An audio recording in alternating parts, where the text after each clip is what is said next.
जी नमस्कार, मैं हूं विपुल कुमार और आप देख रहे हैं सूर्य विहार डिजिटल न्यूज। लगता है अब शिक्षा विभाग में पाठक युग का अंत हो गया है। अब पाठक किसी कीमत पर शिक्षा विभाग में नहीं लौटेंगे। पाठक के एक नज़दीकी ने बताया कि पाठक जी ताबड़तोड़ जो फैसले उनके बदले जा रहे हैं उससे खफा हैं और वो किसी सूरत में शिक्षा विभाग में नहीं लौटना चाहते हैं। जिस तरीके से अपर मुख्य सचिव एस सिद्धार्थ ने पाठक जी के फैसले को एक के बाद एक पलट रहे हैं उससे पाठक काफ़ी नाराज है।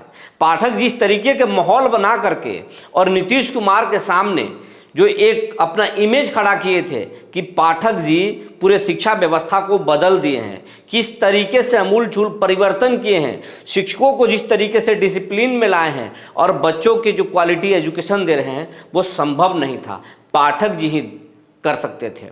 ये नीतीश कुमार के सामने पाठक ने अपना इमेज खड़ा किया था, लेकिन अब उस इमेज को विलेन के रूप में एस सिद्धार्थ खड़ा कर रहे हैं।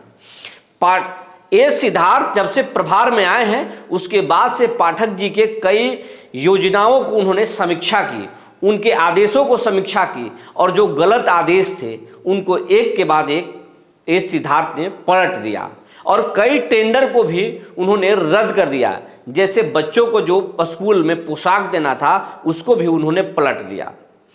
इसके साथ साथ कई आउटसोर्सिंग एजेंसियों में गड़बड़ी पाई गई है और उनका भी निविदा रद्द करने के लिए एस सिद्धार्थ ने प्रक्रिया शुरू कर दिया है, जिसके बाद से बिहार भर के बड़े बड़े आउटसोर्सिंग कंपनियों के मालिकों में हड़कंप मचा हुआ है। कहा तो ये भी जा रहा है कि बड़े पैमाने पर जो आउटसोर्सिंग एजेंसी के माध्यम से लोग बहाल हुए हैं उनकी नौकरी पर भी संकट है और उनकी नौकरी भी छीन सकती है। हालांकि एस सिद्धार्थ बहुत कोमल दिल के हैं और किसी की रोजी रोटी खा जाएं ये ऐसा नहीं सोचेंगे, उस पर विचार करेंगे, लेकिन उनके कई फैसले जो गलत थे उसको सीधे वो खारिज करेंगे, उसको पलट देंगे।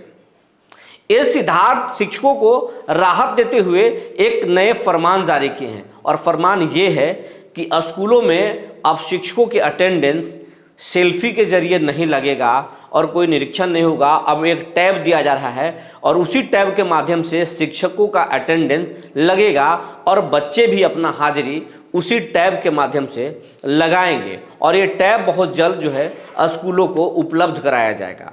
इसके साथ साथ शिक्षकों को क्या सहूलियत दिया जाए इस पर भी विचार हो रहा है और नियोजित शिक्षकों के जो पोस्टिंग जो मामला चल रहा है उस पोस्टिंग के मामले में भी एक कमेटी बनाने जा रहे हैं एस सिद्धार्थ। और कहा जा रहा है कि जिन शिक्षकों को बहुत दूर पोस्टिंग हो जाएगा या बीमार होंगे, मेडिकल इशू होगा, या महिलाएं होंगी, दिव्यांग होंगे जिनको बहुत परेशानी होगा, जो घर से बहुत दूर चले जाएंगे, या ऐसे शिक्षक जो पति पत्नी दोनों होंगे और वो काफ़ी एक दूसरे से दूर रहते होंगे, तो इन तमाम शिक्षकों को पोस्टिंग देने के लिए, फिर से पोस्टिंग देने के लिए एक कमेटी बना रहे हैं सिद्धार्थ और उस कमेटी में ये शिक्षक आवेदन करेंगे। उसके बाद कमेटी निर्णय करेगी और फिर उनका पोस्टिंग उनके हिसाब से कर दिया जाएगा। मतलब अगर आपकी पोस्टिंग रेंडमाइजेशन के तहत अगर कहीं गलत जगह हो रहा है तो सारा ऑप्शन ख़त्म नहीं हो रहा है। उसके लिए आपके पास ऑप्शन है कि आप कमेटी में जाएंगे, आवेदन करेंगे, उस पर विचार होगा और फिर आपकी पोस्टिंग को सुधार किया जाएगा। तो ये तमाम चीज़ है जिसको एस सिद्धार्थ जो है परिवर्तन कर रहे हैं और मुख्यमंत्री को भी उन्होंने इसकी जानकारी दे दी है। उन्होंने बताया है, उन्होंने एक रोड मैप बना रहे हैं एस सिद्धार्थ कि किस तरीके से 2025 से पहले बिहार के शिक्षा व्यवस्था को देश स्तर पर एक मॉडल के रूप में पेश किया जाए। पाठक के कुछ काम सही थे लेकिन बहुत काम ऐसे थे जिससे पूरा माहौल खराब हो गया था और उसकी समीक्षा हो रही है। उधर पाठक जी को ये अपने तमाम आदेशों को पलटने से बहुत नाराज़गी है। अब वो नाराज़गी जो है सरकार तक पहुंचा दिए हैं और कह दिए हैं कि अब बिहार में उनके लिए काम कर पाना बड़ा मुश्किल है, क्योंकि जिस तरीके से उनको लाया गया था, कहा गया था कि आपके कामों में दखलंदाजी नहीं किया जाएगा, लेकिन वो छुट्टी पर गए और उनके आदेशों को जिस तरीके से पलट कर और समाज में एक मैसेज दिया जा रहा है कि पाठक जी के आदेश गलत थे, उससे अब बर्दाश्त से बाहर है। अब वो शिक्षा व्यवस्था में नहीं लौटेंगे और बिहार में काम कर पाना बड़ा मुश्किल है। तो पाठक जी ये तय हो चुका है कि अब बिहार नहीं लौटेंगे, उनके लिए बिहार लौटना मुश्किल है। अगर लौटेंगे भी तो बहुत दिनों तक बिहार में नहीं रह पाएंगे, क्योंकि सरकार ने उनको एनओसी दे दिया है केंद्रीय प्रतिनियुक्ति पर जाने के लिए।